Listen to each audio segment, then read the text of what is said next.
भारत माता की, भारत माता की, भारत माता की। ಬಾಗಲಕೋಟೆಯ ಮತ್ತು ವಿಜಯಪುರದ ನನ್ನ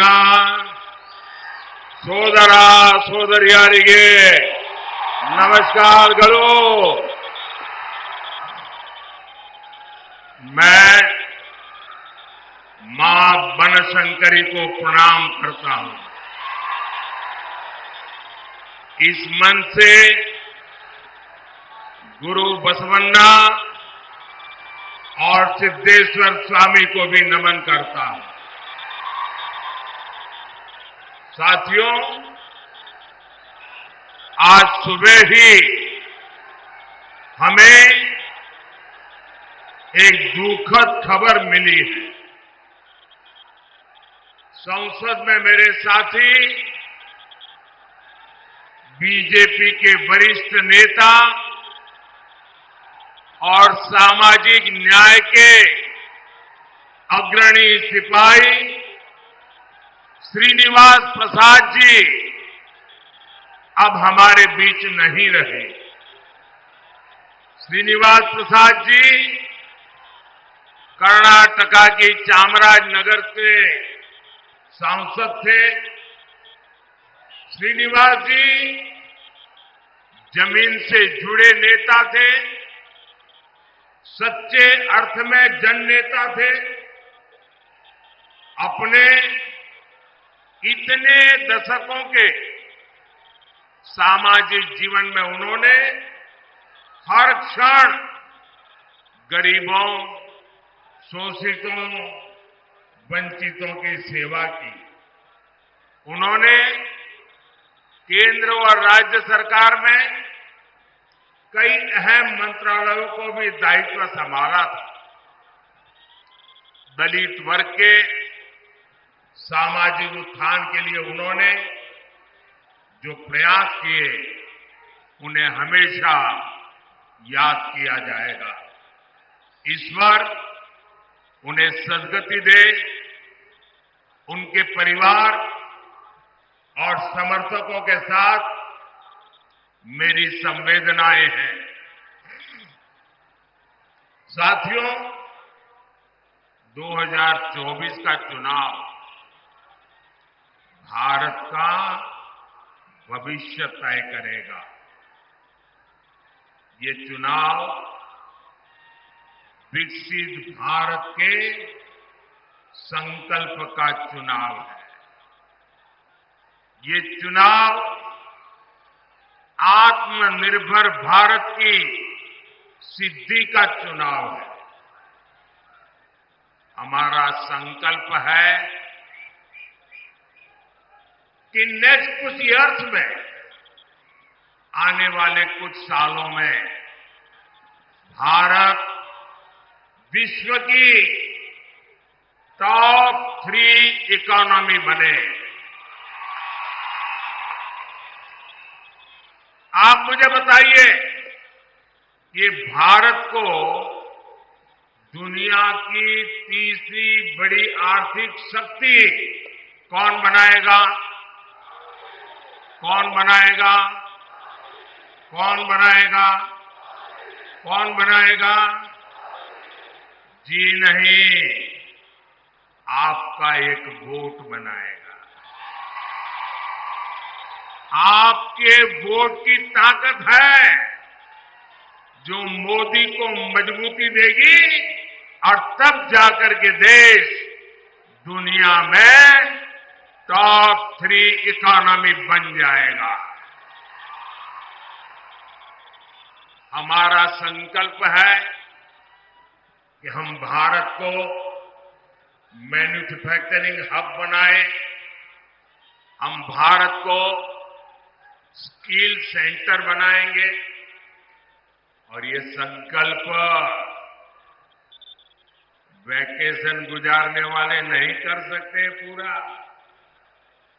मौज मस्ती में जिंदगी गुजारने वाले ये काम पूरा नहीं कर सकते हैं। इसके लिए तो विजन चाहिए और विजन के लिए जिंदगी चाहिए खपाने के लिए। जब विजन के लिए जीवन खपाते हैं और जब एक लक्ष्य को लेकर, एक संकल्प को लेकर 24/7 दिन रात काम करते हैं, तब जाकर के संकल्प सिद्ध होते हैं।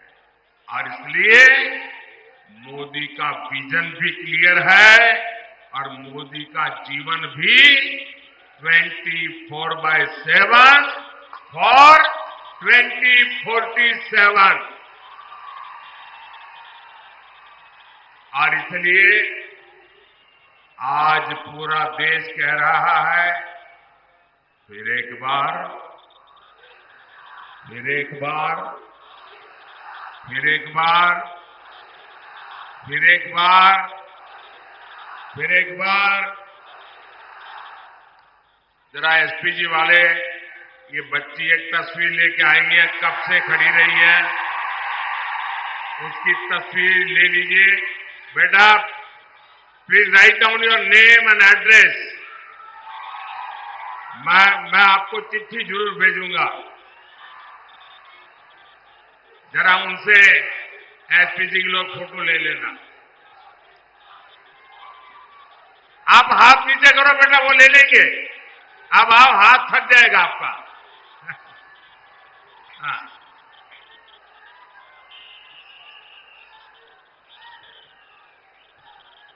अरे बाबा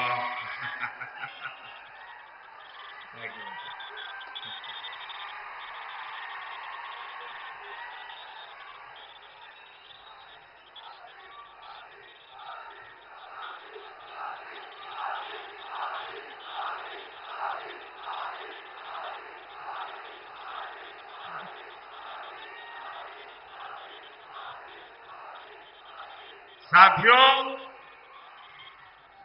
जिस कांग्रेस का एकमात्र काम सरकार में रहते हुए देश को लूटना है, उसे क्या आप इतने बड़े देश की जिम्मेवारी दे सकते हैं? मेरा सवाल अगर आप समझ सके तो जवाब देना। जवाब देंगे? जवाब देंगे? आप मुझे बताइए, जिस कांग्रेस का इतिहास देश को लूटने का रहा है, क्या ऐसी कांग्रेस के हाथ में अब हम इतना बड़ा देश दे सकते हैं क्या? कांग्रेस के हाथ में देश दे सकते हैं क्या? कांग्रेस ने 60 साल के अपने शासन में जो उनकी पहचान बनी है, वो उनके पापों के कारण बनी है। भाइयों और बहनों, कांग्रेस पार्टी ने यहां कर्नाटका को भी अपनी लूट का एटीएम बना दिया है। इतने कम समय में ही इन लोगों ने कर्नाटका का सरकारी खजाना खाली कर दिया। हालत ये हो गई है कि विधायकों को विकास के लिए मिलने वाली विधायक निधि का पैसा तक समय से नहीं मिल पा रहा है।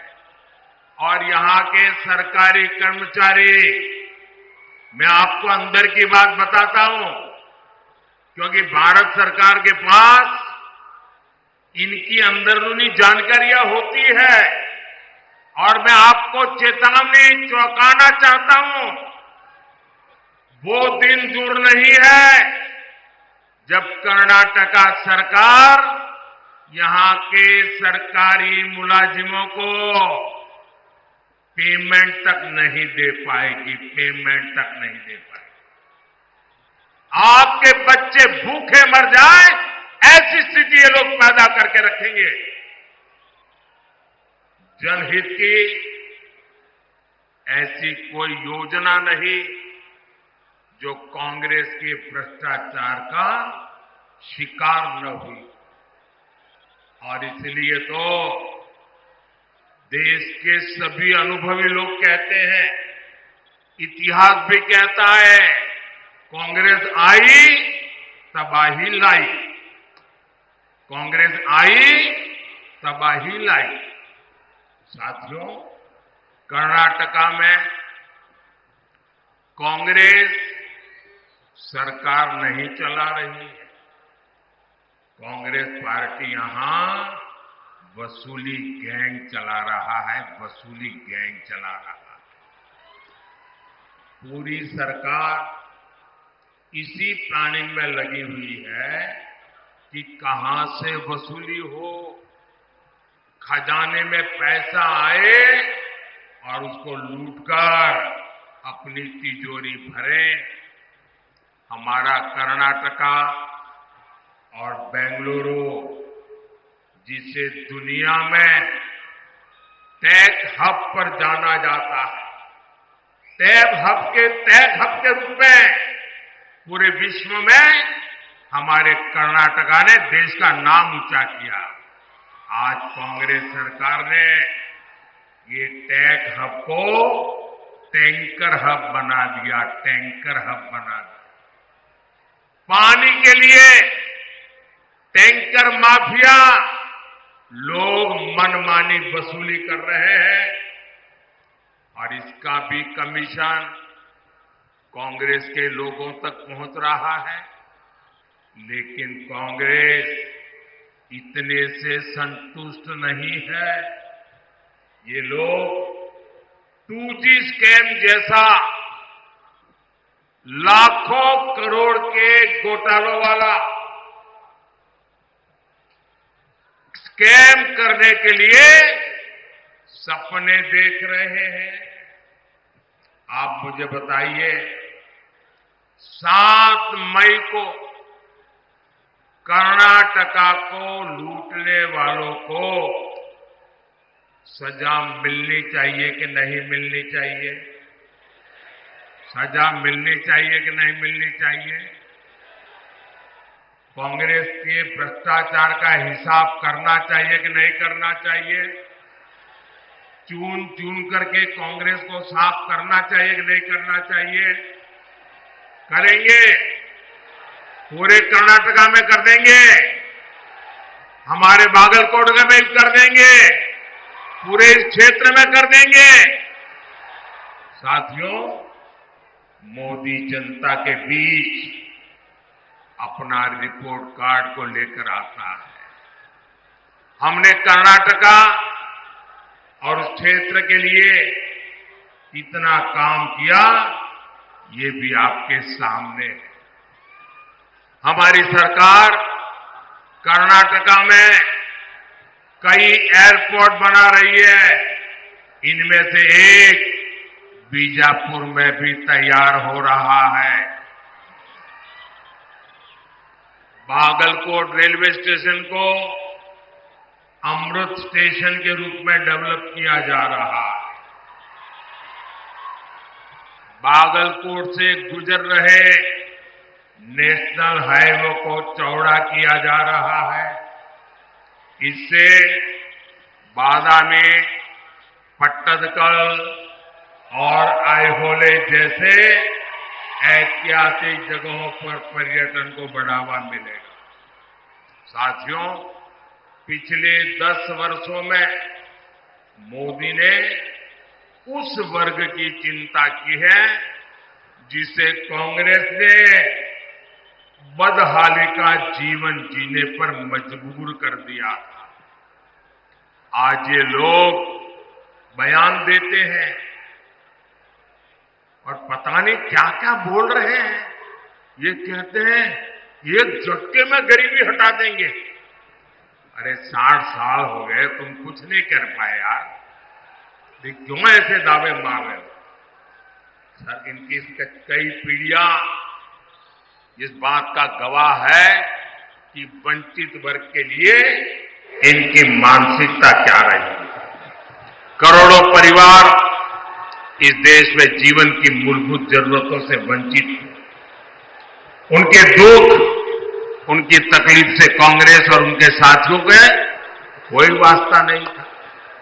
आप कल्पना कर सकते हैं, मोदी के आने के पहले हमारे देश में 18,000 विलेजेस ऐसे थे जहां बिजली का खंभा भी नहीं पहुंचा था। 18,000 गांव। आप सोचिए, 21वीं सदी में 18,000 विलेजेस, करोड़ों लोग अंधेरे में जिंदगी गुजारते थे। रात होते ही गांव में सन्नाटा पसर जाता था, जानवरों का खतरा रहता था। कितनी पीढ़ियों तक बच्चों को पढ़ाई के लिए रोशनी तक नहीं मिली। लेकिन जब मोदी को आपने अवसर दिया तो गांव तक बिजली पहुंचाने का समय सीमा में संकल्प लिया, पूरा कर दिया। और उस समय ये लोग मजाक बनाते थे कि पहाड़, रेगिस्तान, जंगल हर जगह से गुजरकर गांव-गांव बिजली पहुंच कैसे सकती है। लेकिन आज देश का ऐसा कोई गांव नहीं जहां बिजली न पहुंचे। इसी तरह हमने पानी की समस्या के समाधान के लिए जल जीवन मिशन शुरू किया। जल जीवन मिशन की शुरुआत से पहले देश में केवल 16% घरों में, 16% घरों में नल से जल का कनेक्शन था। 16%। आजादी के इतने सालों के बाद भी सिर्फ 16%। मोदी ने 5 इयर्स में 75% से ज्यादा घरों तक पानी पहुंचा दिया। 70 ईयर केवल 3 करोड़ कनेक्शन और 5 ईयर में 11 करोड़ कनेक्शन। ये काम मोदी करता है। क्या ये काम मोदी के आने पहले हो नहीं सकता था क्या? वही सरकार, वही नियम, वही फाइलें, वही दफ्तर, आप नहीं कर सकते थे, मोदी ने करके दिखाया। और इसलिए भाइयों बहनों, आपको तय करना है कि देश कैसे लोगों के हाथ में देना है। भाइयों बहनों, काम हो सकता था जब कांग्रेस को गरीब की, वंचित की रत्ती पर थोड़ी सी भी चिंता होती।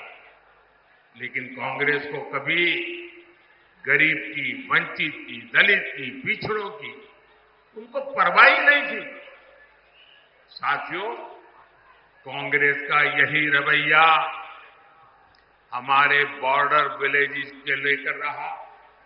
सीमावर्ती गांवों को कांग्रेस सरकारें जानबूझकर विकास से वंचित रखती थी, वैसे अपनी रणनीति का हिस्सा बताते थे।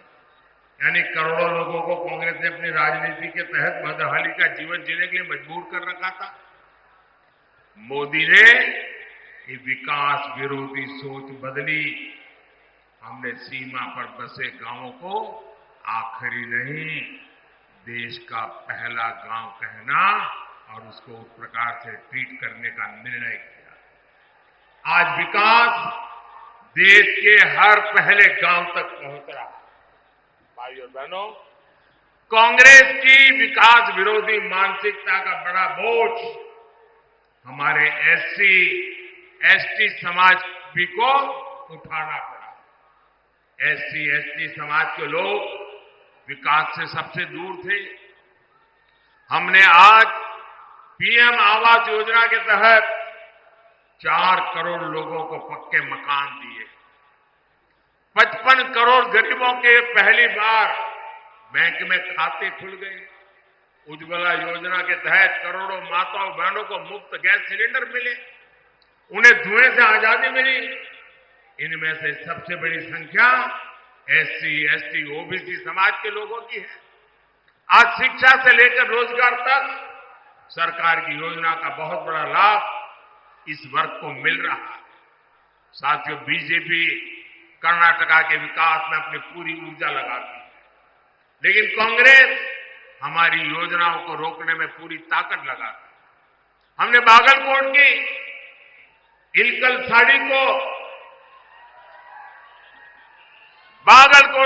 साड़ी उसको वन डिस्ट्रिक्ट वन प्रोडक्ट योजना में शामिल किया, ताकि यहां के बुनकरों को, जिन्हें आप नेकारा कहते हैं, उनकी इनकम बढ़े। लेकिन कांग्रेस हमारे बुनकर भाई बहनों की जरूरतों पर ध्यान नहीं दे रहे। साथियों, यहां भी मंच पर हमारे येदियुरप्पा जी भी है। उन्होंने किसानों के कल्याण के लिए अपना जीवन समर्पित कर दिया। किसानों का हित बीजेपी की प्राथमिकता रहा। हमने हाल ही में शुगर केन का मूल्य बढ़ाया है। इथेनॉल के जरिए हम गन्ना किसानों की इनकम बढ़ा रहे हैं। लेकिन कर्नाटका सरकार ने सिंचाई परियोजनाओं को रोककर पानी का संकट खड़ा करके किसानों को परेशानी में डाल दिया। साथियों, मैं आप सबको कांग्रेस के एक और खतरनाक गेम के बारे में आगाह करना चाहता हूं। जब से यहां कांग्रेस की सरकार बनी है, तब से कैसी कैसी घटनाएं हो रही हैं, ये आप जरा चिंता का विषय है। उसको एक साथ जोड़ करके देखिए, उसको टुकड़ों में मत देखना। आप सोचिए भाइयों बहनों, हुबली में क्या हुआ, हमारी एक बेटी के साथ क्या हुआ।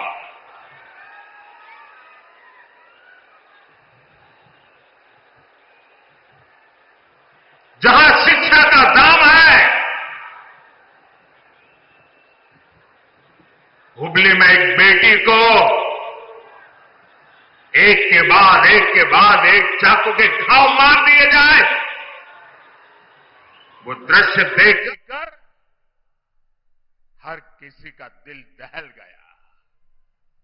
लेकिन यहां की पूरी सरकार वोट बैंक को बचाने के लिए बेटी के सम्मान पर ही हमला करने में जुट गई।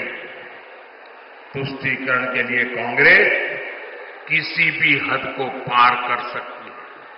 साथियों, कर्नाटका में कट्टरपंथी ताकतें बेलगाम हुई है। कोई दुकानदार अपनी दुकान के भीतर हनुमान चालीसा सुनता है तो उस पर हमला हो जाता है। राजधानी बेंगलुरु तक में दिन दहाड़े आतंकी हमला होता है, बम फूटता है, और सरकार पहले क्या बोलती है, कहती है गैस का सिलेंडर फटा है। ये गैस का सिलेंडर फटा है कि तुम्हारा दिमाग फटा है। बाद में कहते हैं ये बिजनेस राइवलरी थी। भाइयों बहनों, ये नॉर्मल क्राइम की घटनाएं नहीं है, ये आतंकवाद की, कट्टरतावाद की मानसिकता है। और कांग्रेस सिर्फ वोट पाने के लिए इस मेंटालिटी को प्रोटेक्ट कर रही है, प्रमोट कर रही है। साथियों, कांग्रेस की वोट बैंक की राजनीति के चलते अब देश में एससी, एसटी के अधिकार भी सुरक्षित नहीं है। एक और बीजेपी सरकार ने कर्नाटका में तलवारा समुदाय को एसटी का दर्जा दिया था।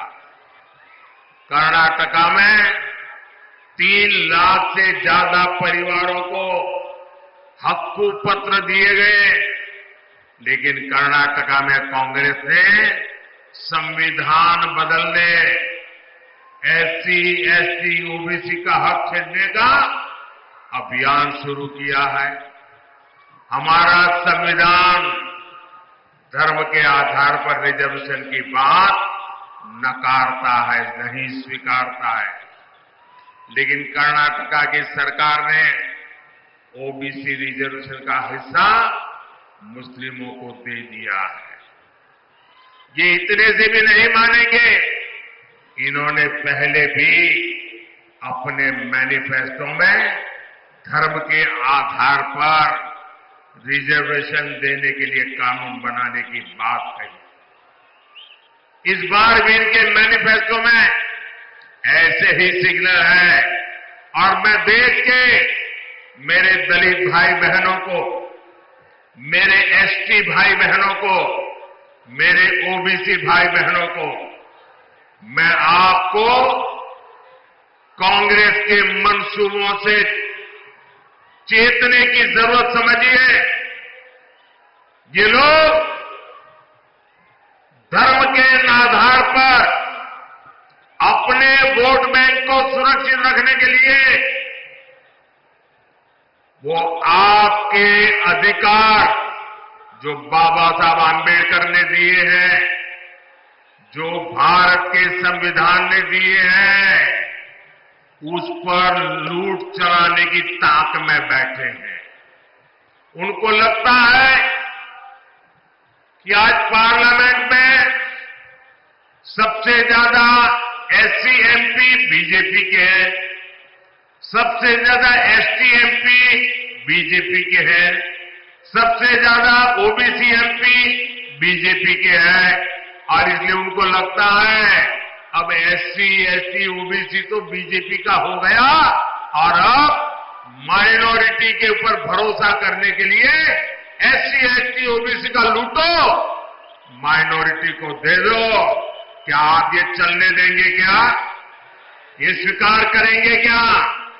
और मैं मेरे दलित भाई बहनों को, मैं मेरे आदिवासी भाई बहनों को, मैं मेरे ओबीसी भाई बहनों को आज गारंटी देता हूं, मैं कांग्रेस के ऐसे किसी मंसूबों को सिद्ध नहीं होने दूंगा।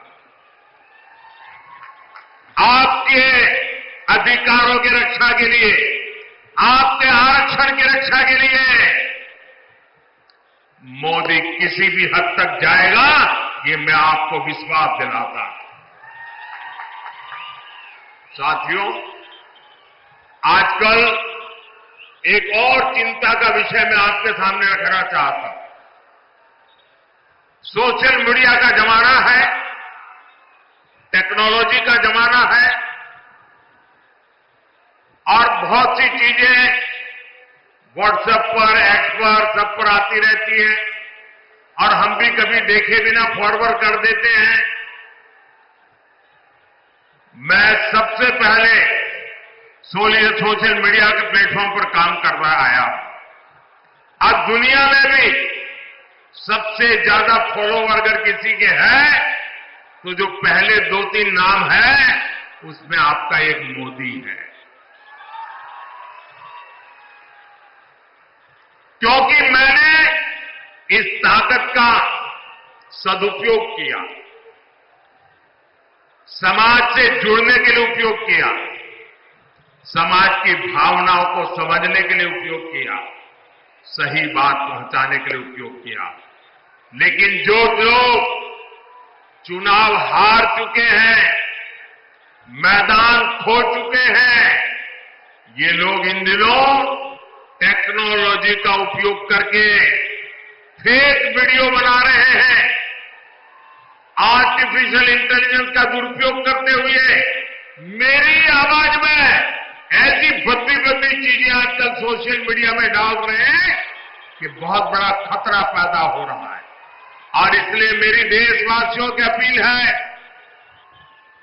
कि कोई भी फेक वीडियो आपको नजर आए, आप पुलिस को जानकारी दो, हमारी पार्टी को जानकारी दो, कानूनी लोगों पर कार्रवाई होगी और उनको सबक सिखाया जाएगा। ये देश का कानून किसी के साथ भी प्रकार के खेल खेलने की इजाजत नहीं देता है। मध्य प्रदेश में चुनाव था, अमिताभ बच्चन की आवाज में उन्होंने ऐसी खबरें चलाई, आखिरकार अमिताभ बच्चन को एक FIR करना पड़ा, वो लोग सारे पकड़े गए।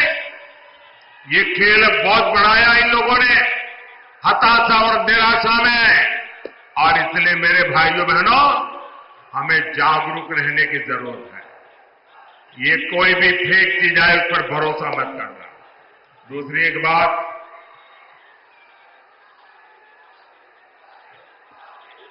देखिए ये मोदी जो है ना, सीना तान करके आंख में आग मिला करके लड़ाई लड़ता है, पीठ के पीछे वार नहीं करता है। आपको याद होगा कि हमारे देश में अचानक एक बार बागलकोट की चर्चा शुरू हो गई थी, आपको याद होगा।